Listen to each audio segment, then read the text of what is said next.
نحمده ونصلي على رسوله الكريم أما بعد فأعوذ بالله من الشيطان الرجيم بسم الله الرحمن الرحيم ولقد علمتم الذين اعتدوا منكم في السبت فقلنا لهم كونوا قردة خاسئين وجعلناها نكالا لما بين يديها وما خلفها وموعظة للمتقين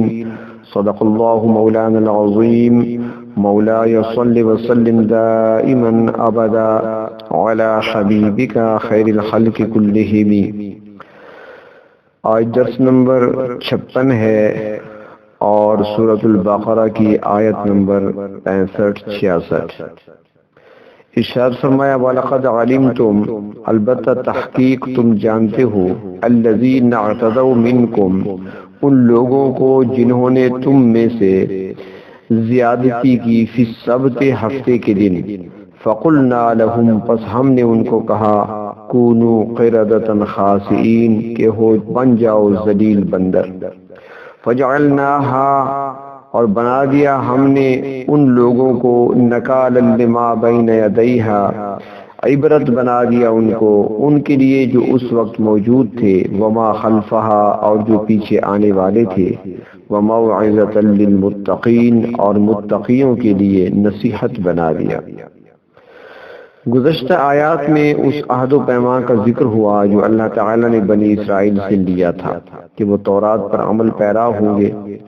اب ان آیتوں میں اللہ رب العزت نے بنی اسرائیل کا وہ واقعہ یاد دلایا ہے جس میں ان نافرمانوں کو سزا دی گئی تھی۔ مفسرین حضرات لکھتے ہیں کہ یہ واقعہ کہاں پر پیش آیا تھا اور کس دور میں تھا، تو فرماتی ہیں کہ یہ حضرت موسیٰ علیہ السلام سے سینکڑوں برس بعد کا ہے، جبکہ حضرت داؤد علیہ السلام ان کے اندر اللہ کے نبی موجود تھے۔ جتنے مذاہب ہیں دنیا میں، تقریباً ہر مذہب والوں کے لیے ہفتے میں ایک دن مقدس دن تصور کیا جاتا ہے،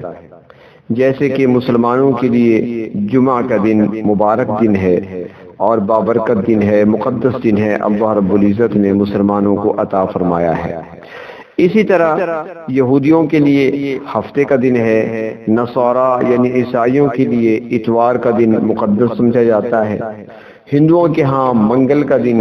بدھ مت میں بدھ کا دن، اور سکھوں کے ہاں جمعرات کا دن مقدس دن سمجھا جاتا ہے۔ تو ہر مذہب والے اپنے اس مقدس اور مبارک دن کا احترام کرتے ہیں، لیکن ہفتے کا دن چونکہ مقدس دن تھا بنی اسرائیل کے لیے، یہودیوں کے لیے، تو اللہ رب العزت نے اس دن ان کو کام کاج سے روکا تھا، یہاں تک کہ گھروں میں کھانا پکانے کی بھی اجازت نہیں تھی۔ یعنی ہفتے کے دن نہ مزدوری کرنی ہے، نہ مشقت والا کام کرنا ہے، نہ کھیتی باڑی کرنی ہے، نہ کوئی اور کاروبار کرنا ہے، حتیٰ کہ کھانے پکانے کا کام بھی گھر میں نہیں کرنا، بلکہ حکم یہ تھا کہ اس پورے دن میں صرف اور صرف اللہ رب العزت کی عبادت کریں۔ یہود نے اس موقع پر نافرمانی کی، اور وہ کیسے کہ وہ واقعہ کہاں پر پیش آیا، تو مفسرین کرام یہ بھی فرماتی ہیں کہ یہ واقعہ ملک شام کے ایک شہر یا قصبہ کا ہے، وہاں پر یہ پیش آیا، اور ان لوگوں کا ذریعہ معاش یہ تھا کہ یہ لوگ سمندر سے مچھلی شکار کر کے اپنی گزر اوقات کیا کرتے تھے، سمندر کے کنارے آباد تھے۔ اب ہفتے کا دن چونکہ مقدس دن تھا اور عبادت کے علاوہ ہر قسم کا کام کرنے سے ان کو روکا گیا تھا، تو اب جن کاموں سے روکا گیا تھا اس میں شکار بھی شامل تھا۔ اب وہ ہفتے کے دن شکار بھی نہیں کر سکتے تھے، ممانعت تھی۔ تو ہفتہ کے دن ایسے لوگوں کو شکار سے روکنا جن کی معیشت کا دار و مدار ہی شکار پر ہو، تو یقیناً ان کے لیے بہت بڑا امتحان تھا، آزمائش تھی۔ اور پھر ساتھ آزمائش اور یہ بھی کہ ہفتے کو مچھلیاں عام دنوں کے مقابلے میں زیادہ نظر آنے لگی، جن کو دیکھ کر ان کے صبر کا پیمانہ لبریز ہو گیا۔ یعنی اتنی زیادہ مچھلیوں کو وہ کس طرح ہاتھ سے نکلتا دیکھ سکتے تھے۔ ہفتے کے دن مچھلیاں اوپر آ جاتی تھی، باقی دنوں میں مچھلیاں نیچے چلی جاتی تھی۔ چنانچہ وہ مچھلیوں کے لالچ میں آ گئے، اور اس دن چونکہ وہ کھلے عام شکار تو نہیں کر سکتے تھے، اس لیے انہوں نے مختلف حیلے بہانوں سے شکار کرنا شروع کر دیا۔ فرماتی ہیں بعض مفسرین حضرات یہ بھی فرماتے ہیں کہ اس کی ابتدا اس طرح ہوئی کہ ایک شخص آیا اور وہ پانی کے کنارے بیٹھ کر اس نے وضو بنایا۔ جب وضو کرنے کے لیے بیٹھا، اس نے دیکھا تو بہت زیادہ مچھلیاں ہیں جو پانی کے اوپر تیر رہی ہیں، تو اپنے ہاتھ اس نے پانی میں رکھ لیے، جس طرح بندہ چلو بھرتا ہے پانی سے، تو مچھلی ہاتھوں پر آ گئی، تو اس نے وہ ہاتھ دونوں اٹھا کر پیچھے کی طرف پھینکا، اوے تو کہاں سے آ گئی میرے ہاتھوں پر، پیچھے پھینک دیا۔ اب مچھلی پیچھے گر گئی، پھر پانی میں ہاتھ رکھ دیے، اس طرح دوسری مچھلی آئی، پھر ہاتھ پیچھے کی طرف جھٹک دیے، یعنی مچھلی کو پیچھے پھینک دیا۔ اس طریقے سے مچھلیاں ہاتھوں میں لے کر پیچھے پھینکتا رہا۔ جب اس کا کام بن گیا، یعنی اتنی مچھلیاں جمع ہو گئیں جو اس کے لیے کافی تھیں اس دن کے لیے، تو اس نے اپنا وضو بنایا اور چلا گیا۔ تو جب دوسروں نے دیکھا تو انہوں نے بھی اس طریقے سے دریا کے کنارے پر آ کر وضو کرنا شروع کیا، اور اس طریقے سے مچھلیوں کو پکڑنا بھی شروع کر دیا۔ اس کے علاوہ ایک ہیلا یہ تھا کہ انہوں نے سمندر کے کنارے حوض یا تالاب بنائے، جن میں وہ ہفتے کے دن سمندر کا پانی چھوڑ دیا کرتے تھے، اور جب بہت ساری مچھلیاں ان تالابوں میں جمع ہو جاتی تو ان کا منہ بند کر دیا کرتے تھے، یعنی کہ پانی آنے کا جو راستہ تھا اس کو بند کر دیتے تاکہ مچھلیاں واپس نہ جا سکیں۔ پھر اگلے دن آرام سے آ کر ان مچھلیوں کا شکار کر لیتے تھے، اور جب انہیں اس طریقے سے روکا جاتا تو کہتے کہ ہم نے ہفتے کے دن شکار نہیں کیا، شکار تو ہم اتوار کے دن کرتے ہیں۔ جب یہ نسل گزر گئی تو ان کی نئی نسل نے ہفتے کے دن بھی شکار کرنا شروع کر دیا، اور ان کا ایک ہیلا یہ بھی تھا کہ وہ ہفتے کا دن آنے سے پہلے ہی جال اور مچھلی پکڑنے کے کانٹے پانی میں ڈال دیتے تھے، جن میں مچھلیاں پھنسی رہ جاتی تھیں، اور ہفتے کا دن گزر جانے کے بعد ان کو پکڑ لیتے تھے۔ سمجھانے پر وہ کہا کرتے تھے کہ ہم نے ہفتے کے دن شکار نہیں کیا، ہم نے تو جال کانٹے جمعے کے دن پانی میں ڈالے تھے جن میں یہ مچھلیاں پھنس گئیں۔ تفصیل کے لیے تفسیر حقانی جلد دوم، احسن التفاسیر جلد اول، ان تفاسیر کو دیکھا جا سکتا ہے۔ تو اب ہفتے کے دن جو شکار کے حوالے سے اگر دیکھا جائے تفاسیر کے اندر، تو یہ نظر آتا ہے کہ ان کے 3 گروہ بن گئے تھے۔ یعنی حضرت داؤد علیہ السلام مسلسل اللہ رب العزت کے حکم سے ان کو سمجھاتے تھے اور ان کو اللہ کا حکم یاد دلاتے تھے کہ پروردگار عالم نے منع کیا ہے، لہٰذا یہ کام نہ کرو۔ حضرت داؤد علیہ السلام ان کو سمجھاتے رہے اور ان کو اس کام سے روکتے رہے، اللہ کی نافرمانی سے روکتے رہے۔ تو حضرت داؤد علیہ السلام کی اس تبلیغ سے تقریباً 12,000 لوگ اس کام سے باز آ گئے، وہ رک گئے۔ 12,000 آدمیوں نے خود بھی توبہ کر لی اور دوسروں کو بھی منع کرنے لگے۔ دوسری قسم کے لوگ وہ تھے جو لوگ جن کی تعداد زیادہ تھی، جو اپنے اسی دستور پر چلتی رہی اور اسی طرح شکار وہ کرتے رہے، یعنی باز نہیں آئے، رکے نہیں۔ تیسرا گروہ وہ تھا، اس میں ایسے لوگ تھے جو خود تو ایسا نہیں کرتے تھے، یعنی خود یہ گناہ نہیں کرتے تھے، اللہ کی نافرمانی نہیں کرتے تھے، شکار نہیں کرتے تھے، لیکن دوسروں کو بھی نہیں روکتے تھے، بلکہ ان کا نظریہ یہ تھا کہ ان کو ان کے حال پر رہنے دیا جائے، ان کو روک کر اپنا وقت ضائع نہ کیا جائے۔ یعنی جس طرح ہمارے ہاں کہا جاتا ہے کہ ہر کسی کی اپنی قبر ہے، جو جیسے کرتا ہے اسے کرنے دیجیے، تو وہ لوگ بھی یعنی خود تو وہ جرم نہیں کرتے تھے، گناہ نہیں کرتے تھے، بلکہ دوسروں کو وہ منع بھی نہیں کرتے تھے۔ تو اب اس لحاظ سے ایک گروہ تو وہ تھا کہ جو گروہ صالحین کا گروہ کہلایا جا سکتا ہے، یعنی وہ خود بھی نیک تھے، خود برائی کا ارتکاب بھی نہیں کرتے تھے اور دوسروں کو روکتے بھی تھے۔ تو دوسری قسم کے لوگ وہ تھے کہ جو لوگ خود تو گناہ نہیں کرتے تھے، اللہ کی نافرمانی نہیں کرتے تھے، بلکہ وہ دوسروں کو روکتے بھی نہیں تھے۔ اور تیسرے قسم کے لوگ وہ تھے جو مسلسل اللہ رب العزت کی نافرمانی کرتے رہے۔ وقت گزرتا گیا اور یہ تینوں گروہ اپنی اپنی بات پر اڑے رہے۔ آخر کار جو نیک لوگ تھے، جو تبلیغ کرنے والے تھے، جو صالحین تھے، انہوں نے سوچا کہ ہم ان نافرمانوں کے ساتھ کب تک گزارا کریں گے، کیوں نہ ہم ان سے الگ ہو جائیں، کہیں ایسا نہ ہو کہ ان پر اللہ تعالیٰ کا عذاب آئے اور ہم بھی اس میں مبتلا ہو جائیں۔ چنانچہ انہوں نے باقی دو گروہوں کا بائیکاٹ کر دیا اور قریب ہی اپنے علیحدہ علاقے میں منتقل ہو گئے۔ اب ان دونوں علاقوں کے درمیان کوئی دیوار یا کوئی ایسی آڑ تھی جس کی وجہ سے وہ ایک دوسرے کو دیکھ نہیں سکتے تھے، البتہ ایک دوسرے کی آوازیں سن سکتے تھے۔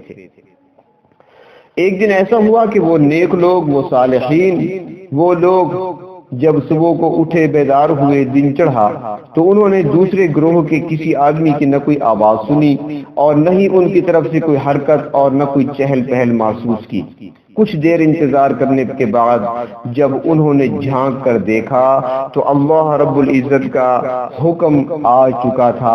فَقُلْنَا لَهُمْ كُونُوا قِرَدَةً خَاسِئِينَ، پس ہم نے کہا کہ تم سب ذلیل بندر بن جاؤ۔ تو چنانچہ صالحین نے دیکھا، ان نیک لوگوں نے دیکھا کہ اس گروہ کے بڑے بوڑھے لوگ جو تھے وہ خنزیروں کی شکل میں اور نوجوان طبقہ بندروں کی شکل میں تبدیل ہو چکا ہے۔ شکلیں تبدیل ہو چکی تھیں مگر شعور باقی تھا، اپنے کیے پر نادم اور زار و قطار رو رہے تھے، ایک دوسرے کو پہچانتے بھی تھے کہ یہ ہمارے فلاں رشتہ دار ہیں، یہ فلاں رشتہ دار ہیں۔ اس مقام پر صرف بندروں کا ذکر ہے، تاہم دوسرے مقام پر خنازیر کا ذکر بھی آتا ہے۔ فرمایا وَجَعَلَ مِنْهُمُ الْقِرَدَةَ وَالْخَنَازِيرَ، کہتے ہیں کہ یہ لوگ اس شکل و صورت میں 3 دن تک زندہ رہے، اس کے بعد ہلاک ہو گئے۔ کچھ لوگ اعتراض کرتے ہیں کہ انسان بندر اور خنزیر کیسے بن گئے، حالانکہ اس زمانے میں جو آج سے ایک عرصہ قبل ایک شخص نے، مغربی سائنسدان نے جس کو ڈارون کہتے ہیں، اس نے ایک نظریہ پیش کیا تھا جس کے مطابق اس نے دعویٰ کیا تھا کہ انسان اصل میں بندر تھا جو ترقی کرتے کرتے موجودہ شکل میں پہنچا ہے۔ اب یہ اس کے دعوے کی تو تائید کرتے ہیں کہ بندر ترقی کرتا رہا اور ترقی کرتے کرتے وہ انسان بن گیا، حالانکہ اس کے پاس ان کی کوئی دلیل بھی نہیں ہے۔ تو جب وہ بات تسلیم کرتے ہیں تو کیا یہ بات تسلیم نہیں کر سکتے کہ انسان سے بندر بھی تو بن سکتا ہے؟ اور دوسری بات یہ ہے کہ اہل ایمان جانتے ہیں کہ پروردگار عالم کی یہ قدرت ہے، اللہ رب العزت جس کو چاہے انسان کی شکل عطا کر دے، جس کو چاہے جانور کی شکل میں تبدیل کر دے، لیکن یہ قدرت اسے حاصل ہے، وہ جب بھی چاہے وہ یہ کر سکتا ہے۔ لیکن یہاں پر یاد رہے یہ بات کہ جن پر عذاب نازل ہوا کرتا ہے ان کی پھر نسل نہیں چلا کرتی بلکہ وہ مٹ جایا کرتے ہیں۔ جس طرح کے روایات میں آتا ہے، حضرت عبداللہ ابن عباس رضی اللہ تعالی عنہما سے روایت ہے کہ جن لوگوں کو اللہ تعالیٰ نے بندر بنایا تھا وہ 3 دن سے زیادہ زندہ نہیں رہے۔ صحیح مسلم میں حضرت عبداللہ ابن مسعود رضی اللہ تعالیٰ عنہ سے بھی اس کی تصدیق ہوتی ہے، وہ فرماتے ہیں کہ جب رسول اللہ صلی اللہ علیہ وسلم سے بندر اور خنزیر کے بارے میں پوچھا گیا تو آپ صلی اللہ علیہ وسلم نے ارشاد فرمایا، اللہ تعالیٰ جس قوم کو ہلاک کر دیتا ہے یا ان پر عذاب نازل فرماتا ہے تو ان کی نسل کو بھی باقی نہیں رکھتا۔ پھر ارشاد فرمایا کہ بندر اور خنزیر دنیا میں اس سے پہلے سے تھے اور آج بھی ہیں، مگر مسخ شدہ بندروں اور خنزیروں سے ان کا کوئی تعلق نہیں ہے۔ ان احادیث طیبہ سے صاف معلوم ہوتا ہے کہ نہ تو انسان بندروں کی اولاد ہیں اور نہ ہی موجودہ بندر ان مسخ شدہ لوگوں کی نسل سے ہیں، اور یہ ایک ایسے کسی ارتقائی مرحلے سے بھی نہیں گزرے بلکہ یہ اپنی پیدائش اور خلقت کے اعتبار سے ہی اصل بندر ہیں جن کو اللہ رب العزت نے بندر ہی پیدا فرمایا ہے۔ تو ان کو نافرمانی کی وجہ سے اس شکل میں ان کی شکلوں کو مسخ کر کے ان کو بندر اور خنازیر بنا دیا گیا تھا۔ بخاری شریف، ترمذی شریف اور ابو داؤد شریف میں حدیث آتی ہے کہ جناب رسول اللہ صلی اللہ علیہ وسلم نے فرمایا کہ قیامت کے قریب میری امت میں بھی کچھ لوگ بندر اور خنزیر بنائے جائیں گے۔ آپ صلی اللہ علیہ وسلم سے سوال کیا گیا کہ حضرت وہ کلمہ نہیں پڑھتے ہوں گے؟ اللہ کے رسول نے ارشاد فرمایا یصلون ویصومون ویحجون، نماز بھی پڑھتے ہوں گے، روزے بھی رکھتے ہوں گے اور حج بھی کرتے ہوں گے، مگر گانے بجانے کے بڑے دل دادا ہوں گے اور گانے بجانے کی محفلوں میں شریک ہوں گے۔ تو فرمایا کہ ایسے لوگ رات کو گانے بجانے کی مجلس میں بیٹھے ہوں گے انسانوں کی شکل میں، اور صبح کو بندر اور خنزیر کی شکل میں تبدیل کر دیے جائیں گے، نہ نمازیں بچا سکیں گی نہ روزے بچا سکیں گے۔ تو اللہ تبارک و تعالی ہماری بھی حفاظت فرمائے فتنوں کے اس دور میں۔ اللہ رب العزت ہمیں صراط مستقیم پر چلائے اور اپنی ہر نافرمانی سے، ہر جرم سے، ہر گناہ سے اللہ رب العزت ہماری حفاظت فرمائے۔ تو اللہ تعالیٰ نے فرمایا کہ وہ لوگ جن لوگوں نے نافرمانی کی ہفتے کے دن، جس دن کے ان کو روکا گیا تھا کام کاج کرنے سے، کاروبار کرنے سے، خرید و فروخت کرنے سے، وہ باز نہیں آئے اور اس دن بھی شکار کرتے رہے جس دن کے ان کو منع کیا گیا تھا، تو لہٰذا انہوں نے قانون خداوندی کی مخالفت کی، نافرمانی کی، تو فرمایا کہ ان لوگوں پر عذاب آیا۔ تو اللہ تبارک و تعالی نے یہاں پر ارشاد فرمایا اے بنی اسرائیل، تم جانتے ہو ان لوگوں کو جنہوں نے ہفتے کے دن تعدی کی اور حکم بجا نہ لائے بلکہ حیلہ سازی سے اس کی حرمت کو توڑا، اللہ رب العزت کے قانون کو توڑا۔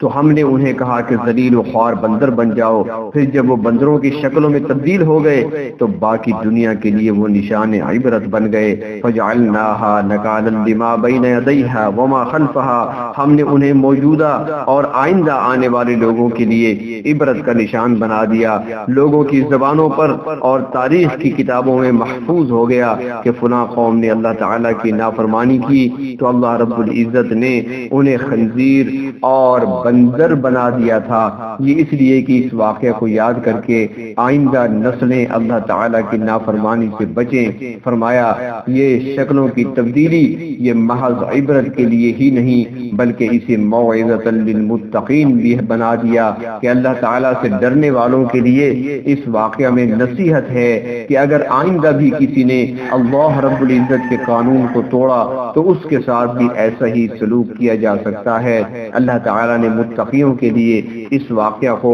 نصیحت بنا دیا۔ تو ہمیں چاہیے کہ جو اسلام نے ہمیں قوانین دیے ہیں، اللہ رب العزت جو کہ ہمارا خالق ہے، جس نے ہمیں پیدا کیا ہے، جس نے ہمیں زندگی عطا کی ہے اور جس کے بعد ہم نے